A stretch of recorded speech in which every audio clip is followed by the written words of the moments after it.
Bonjour les amis, je suis très heureuse de vous retrouver aujourd'hui pour une nouvelle vidéo de type computer. Aujourd'hui, nous allons tenter d'utiliser un parcours Trippy dans un GPS TomTom et Garmin. Alors, si Trippy ne vous intéresse pas particulièrement, restez quand même car nous allons étendre la discussion à d'autres choses. Donc, vous allez quand même probablement être intéressés. Mais d'abord le générique, bien sûr.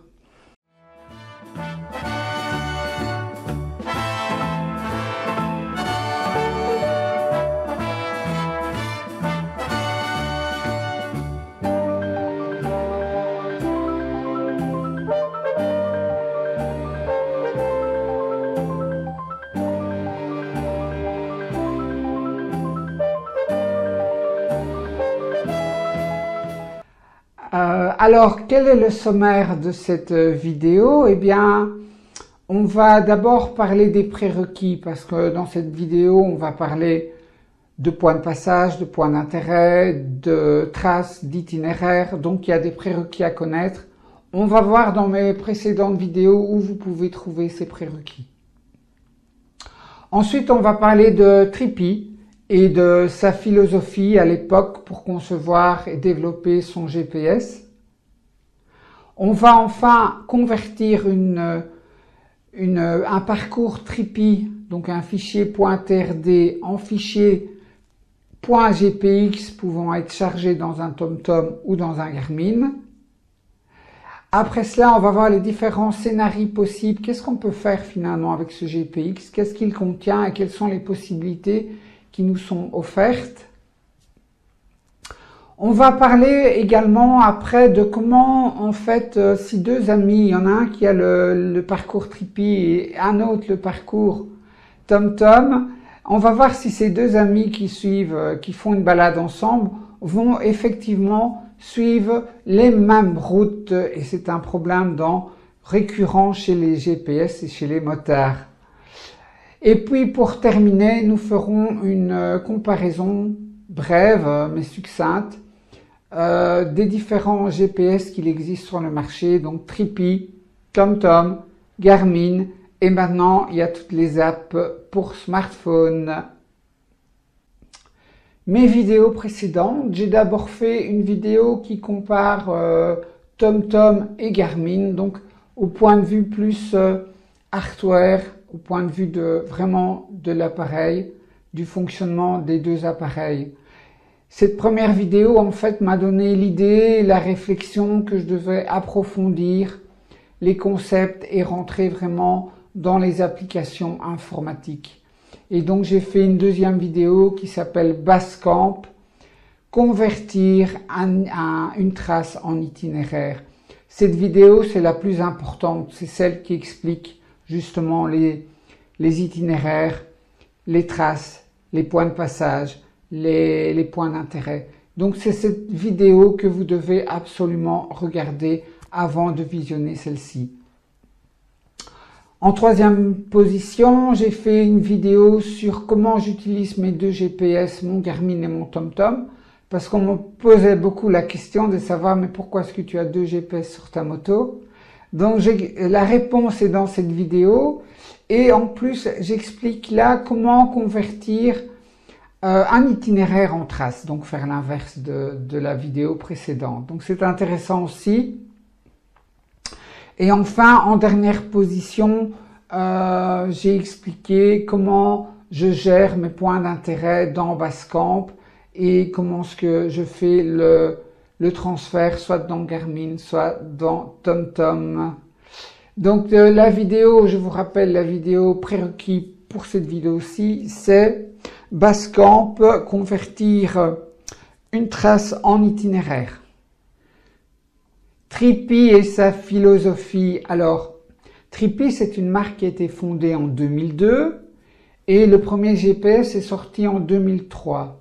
Alors, il faut savoir qu'à l'époque, la puissance de calcul des microprocesseurs n'était pas ce qu'elle est aujourd'hui et que la taille des mémoires électroniques n'était pas ce qu'elle est aujourd'hui. Donc à l'époque, il y avait des contraintes et les ingénieurs de chez Trippy, ils ont décidé que bien sûr, le GPS devait utiliser sa puissance de calcul à trianguler la position des satellites et pouvoir mettre un point sur une carte où l'on se trouve, mais c'est tout, pas autre chose. C'est-à-dire que la carte, ce n'est pas réellement une carte, c'est l'image d'une carte. Donc le processeur ne sait pas aller lire la carte et dire tiens, je suis à tel endroit et donc il y a un tournant, il y a un carrefour à 100 mètres et à ce carrefour je vais devoir prendre à droite. Non, ça, il ne va pas savoir faire parce que la puissance de calcul, c'était pas possible à ce moment-là. Donc ce que les ingénieurs ont imaginé, c'est d'associer à certains points de passage, eh bien, des instructions comme un roadbook papier. Donc ils vont associer à certains points de passage une image, donc la fameuse boule flèche, et puis aussi éventuellement des commentaires pour agrémenter l'explication. Et donc finalement, qu'est-ce qu'on va retrouver dans un fichier Trippy? On va trouver 4 choses. On va trouver la trace du parcours. On va trouver certains points de passage bien particuliers qui sont associés à des boules flèches et à des commentaires. Ça, c'est les 4 choses qu'on va trouver dans le fichier. Alors ce fichier, il est aussi contraint parce qu'on peut y trouver un mot de passe et on peut y trouver une date limite une date d'expiration, je dirais, une date à laquelle le parcours n'est plus valable. Alors, un fichier Trippy, personne ne connaît comment il est organisé à l'intérieur, excepté les ingénieurs de chez Trippy. Trippy n'a jamais divulgué comment est organisé son fichier de balade, son fichier .trd. Il n'existe donc pas de logiciel en dehors de Trippy qui peut ouvrir et lire un fichier .trd. Et donc la seule manière de faire, c'est d'utiliser le logiciel de Trippy qui s'appelle Road Tracer et qui lui permet de convertir, de lire un fichier .trd et puis de le convertir dans un autre format. Alors, vous me direz que il faut un numéro de licence. Oui, il faut un numéro de licence pour utiliser Road Tracer, sinon vous n'aurez accès à aucune fonction du logiciel, excepté justement la conversion d'un fichier TRD vers un autre format, et notamment le format GPX. Donc ce que nous allons faire, c'est télécharger d'abord le fichier Road Tracer et l'installer sur notre PC. Alors une remarque quand même, c'est que Road Tracer n'existe que pour Windows, il n'existe pas pour Mac. Donc si vous avez un Mac, vous devrez d'abord installer un émulateur Windows avant de pouvoir faire fonctionner Road Tracer. Allez, on est parti. Donc, alors j'ai pris mon navigateur Chrome et je vais taper sur la ligne de commande l'adresse du fichier setup à télécharger pour installer l'application. Donc cette adresse setup, elle est dans la description de la vidéo, donc vous pouvez la copier-coller comme je fais pour télécharger le fichier. Donc une fois que j'ai tapé la ligne, vous voyez que c'est un fichier ISO. Et donc un fichier ISO, c'est l'image d'un DVD en fichier. Et donc, heureusement, Windows 11, Windows 10 savent lire ce genre de fichier. Si vous avez une version antérieure de Windows, vous devrez télécharger une application qui peut ouvrir ce genre de fichiers, les fichiers .iso. Ici, on ne va pas avoir ce problème puisque je suis en Windows 11. Donc une fois que j'ai tapé la ligne sur ma ligne de commande, je fais Enter. Et vous voyez ici, j'ai mon téléchargement qui a commencé. Alors, une fois que le téléchargement est terminé, je vais aller dans mon répertoire de téléchargement et je vais bien trouver ici mon fichier .iso. Je vais l'ouvrir avec l'explorateur.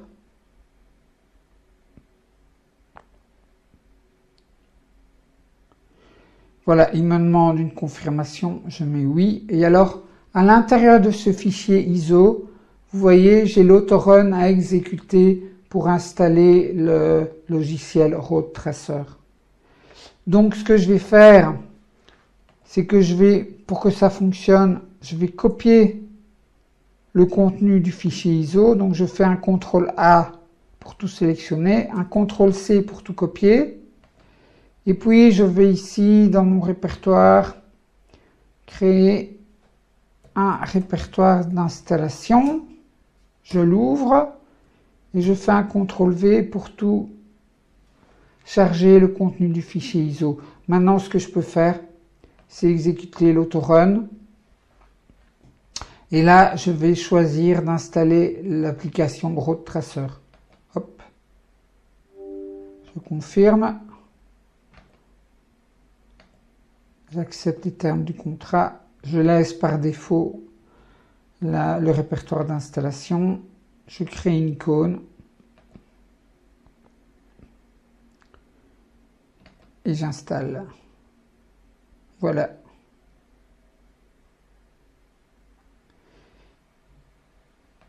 Voilà. Il m'a installé et alors il a déjà ouvert en fait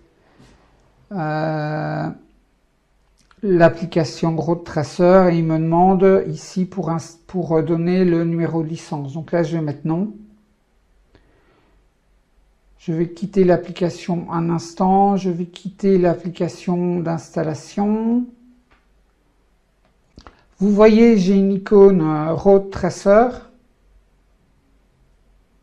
Et donc, je vais réouvrir Road Tracer. Il me redemande pour donner le numéro de licence, je vais mettre non. Et là, maintenant, je vais pouvoir ouvrir un fichier Trippy, charger un fichier Trippy. Donc, fichier, ouvrir. Alors, je vais aller chercher dans un répertoire à moi un fichier Trippy. Et je vais vous donner deux exemples. D'abord, un exemple qui ne fonctionnera pas. Donc, j'ai téléchargé du répertoire du site internet de la bibliothèque internet de Trippy. J'ai téléchargé des fichiers Trippy, dont notamment ici la tournée du Grand-Duc. Je l'ouvre. Il l'a bien ouvert parce que voilà, j'ai bien l'image d'accueil du roadbook. Mais si je vais dans Fichier, Enregistrer sous, je voudrais bien l'enregistrer en GPX. Je vais choisir un autre type et ici ça ne fonctionne pas. Alors ça ne fonctionne pas. Je suppose que soit il y a un mot de passe pour réellement ouvrir le fichier Trippy. Et comme j'ai pas la licence, il ne me demande même pas le mot de passe, simplement le fichier est bloqué. Ou alors il y a une date d'expiration et cette date est expirée. Et donc il ne veut pas me convertir mon fichier dans un autre format. Un autre exemple, ici je vais ouvrir maintenant un fichier qui était fait par Capmoto. Donc Capmoto, c'est une association qui organise des balades. Donc voilà, je vais ouvrir l'automnal. J'ai bien ici l'image d'accueil de la balade. Et là, si je vais maintenant dans Enregistrer sous, je vais pouvoir ici choisir un type de fichier de conversion et je vais choisir GPX. Voilà. Et je vais appeler ça automne. Et donc, je vais enregistrer le fichier. Alors, il me demande des informations complémentaires, comme notamment la couleur de la trace dans Garmin, etc. On peut mettre différentes informations. Moi, je trouve que c'est pas important. pour l'instant de décider ce genre de choses. Donc je laisse par défaut, je mets OK. Et maintenant, en fait, si je vais reprendre dans mon répertoire, j'ai bien un fichier qui s'appelle automne.gpx. Et alors je vais l'ouvrir avec ITN Converter, Itinerary Converter. C'est un logiciel gratuit que vous pouvez trouver sur Internet et je vous mets également le lien. Et là, vous voyez en fait que dans le fichier GPX, j'ai deux objets. J'ai un objet trace qui s'appelle Automne et qui contient 3057 points de passage. Et j'ai une liste de points qui contient 128 points. Donc ça, je suppose que ce sont les points qui sont attachés, les points de passage qui sont attachés à des boules flèches. Quoi qu'il en soit, vous voyez, j'ai un objet trace, un objet liste de points, mais j'ai pas un objet itinéraire. Et donc, qu'est-ce qu'on peut faire avec ce fichier GPX?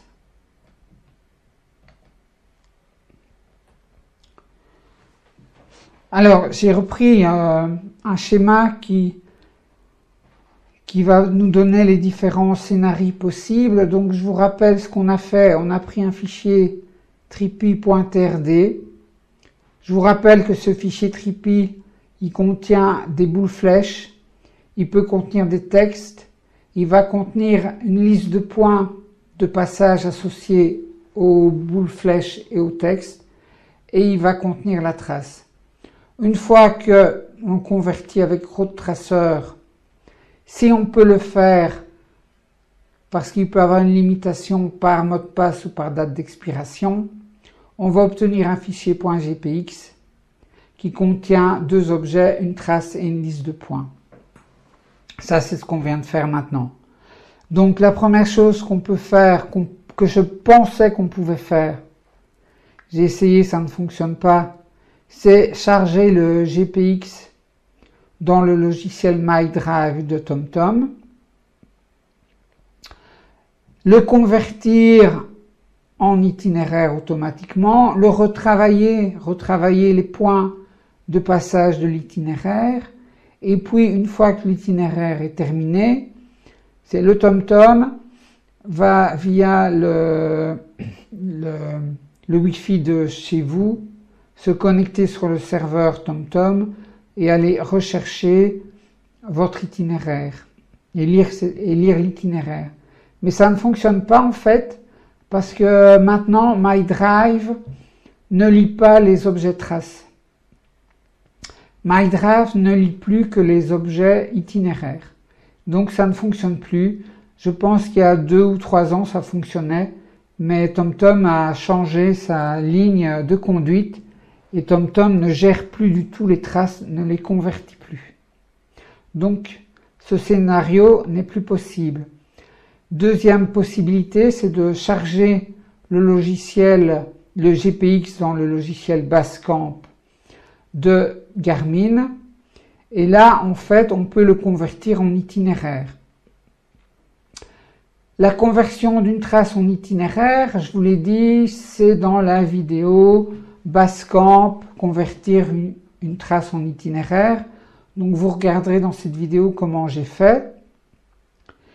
Alors une fois que vous avez converti cette trace en itinéraire et que vous l'avez éventuellement retravaillé, eh bien vous pouvez injecter l'itinéraire soit dans Garmin et vous aurez la lecture d'un itinéraire, soit dans TomTom et vous aurez la lecture d'un itinéraire, ou dans le logiciel directement Basecamp. Avant de faire la conversion en itinéraire, vous pouvez prendre la trace et l'injecter dans Garmin, et là, vous aurez la lecture d'une trace, et pas la lecture d'un itinéraire. Attention quand même, et j'y reviendrai après, il y a le problème de la fidélité du tracé quand on convertit la trace en itinéraire. On verra pourquoi après. Mais là, il faut faire attention en fait.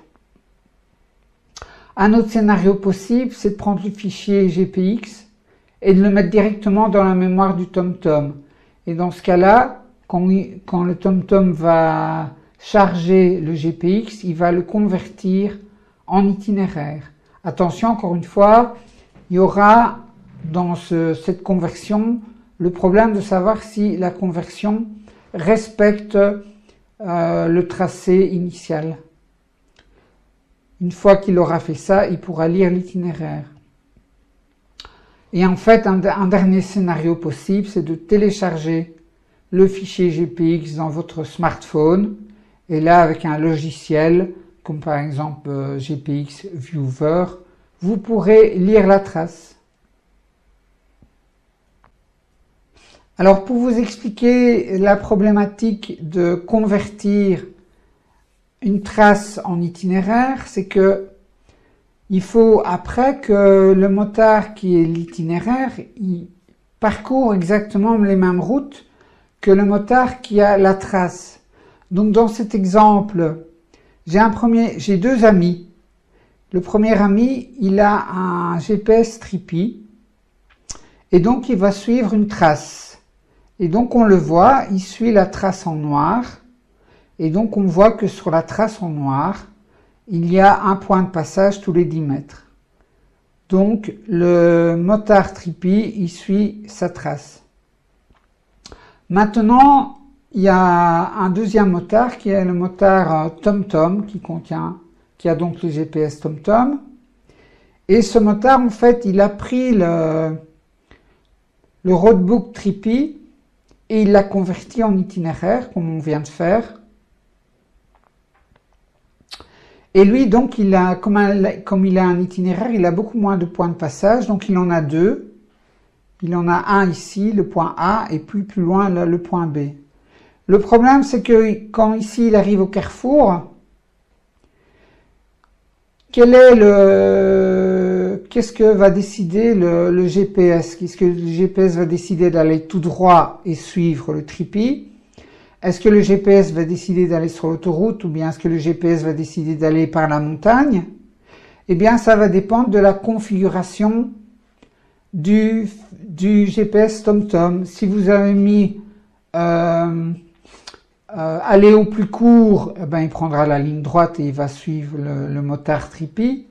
Si vous avez mis aller au plus rapide, eh bien, il va prendre l'autoroute pour rouler plus rapidement et gagner du temps.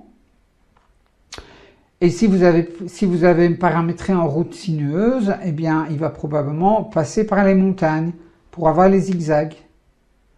Donc, le problème, c'est que les deux motos risquent de ne pas suivre le même roadbook, le même chemin. Alors, le problème, en fait, il vient que dans l'itinéraire, il manque un point de passage après le carrefour. Si on met un point de passage ici, forcément, le motard va aller tout droit et va suivre la même route que le motard Trippy. Donc, c'est pour vous sensibiliser au problème que quand on convertit une trace en itinéraire, il faut encore après bien aller voir sur la carte si on a bien un point de passage après chaque carrefour. Sinon, on risque d'avoir des problèmes.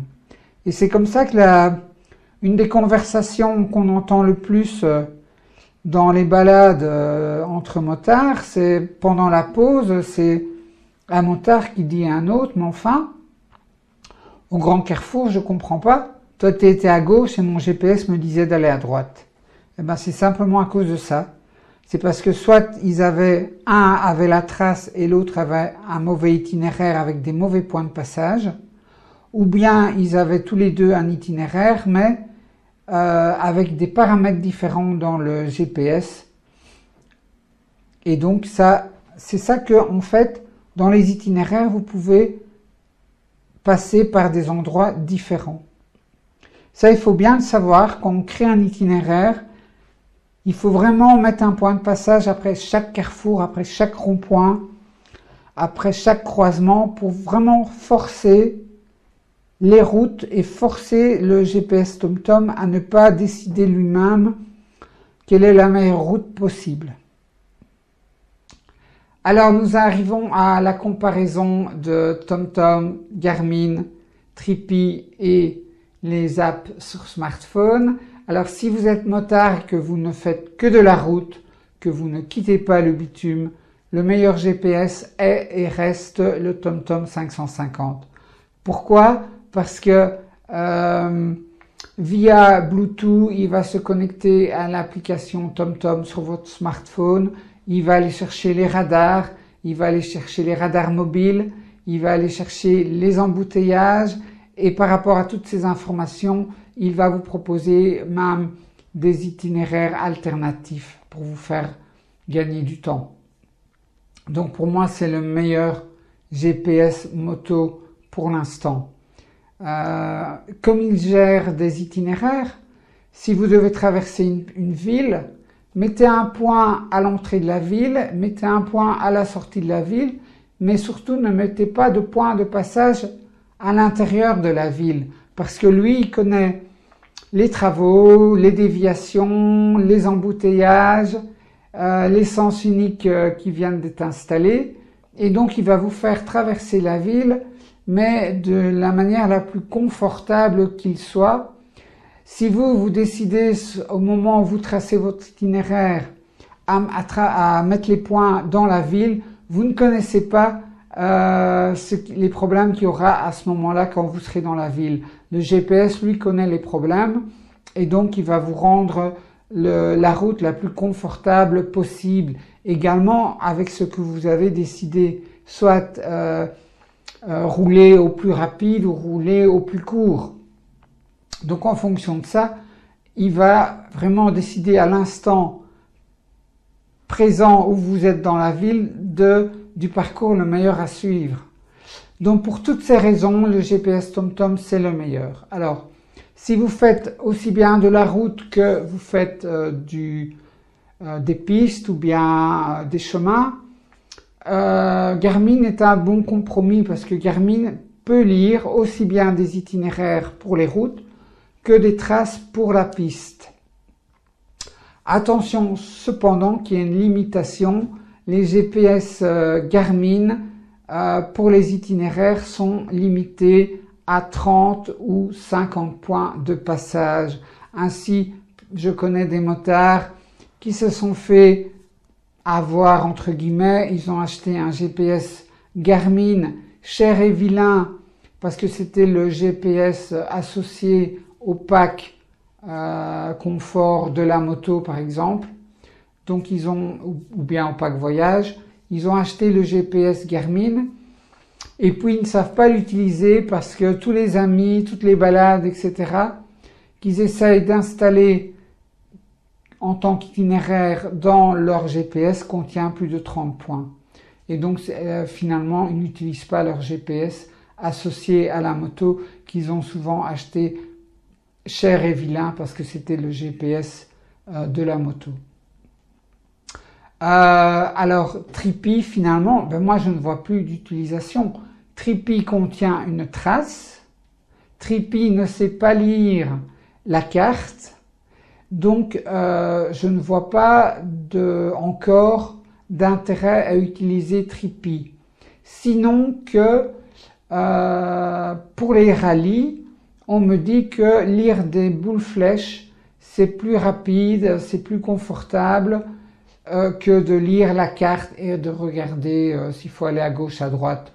Notez que par exemple, Garmin et TomTom, comme ils savent lire la carte, ils vous disent aussi au prochain carrefour, c'est à gauche, à droite, ils mettent aussi des flèches. Mais enfin, ceux qui sont pour Tripi disent vraiment les boules flèches c'est confortable, mais je ne vois que ça comme utilisation, c'est pour les personnes qui font des rallyes, puisque là il faut absolument suivre, tout le monde doit suivre les mêmes routes, donc il faut une trace, ou bien une trace pour le hors-piste, donc il faut une trace. Il y a les boules flèches, c'est plus confortable que les flèches ou lire la carte. Ok, mais c'est en rallye. Mais qui fait des rallyes? Ben oui, en dehors des personnes de quelques personnes. Personne ne fait des rallyes, donc le GPS Trippy, pour moi, ben, il a fait son temps, voilà. Alors je sais que je vais pas me faire que des amis, mais c'est la vérité, voilà. Techniquement, quand vous avez un sens unique, comme vous suivez une trace, vous arrivez, il y a un nouveau sens unique qui n'était pas là quand on a fait la trace. Et vous ne savez plus continuer. Donc vous allez devoir éviter le sens unique.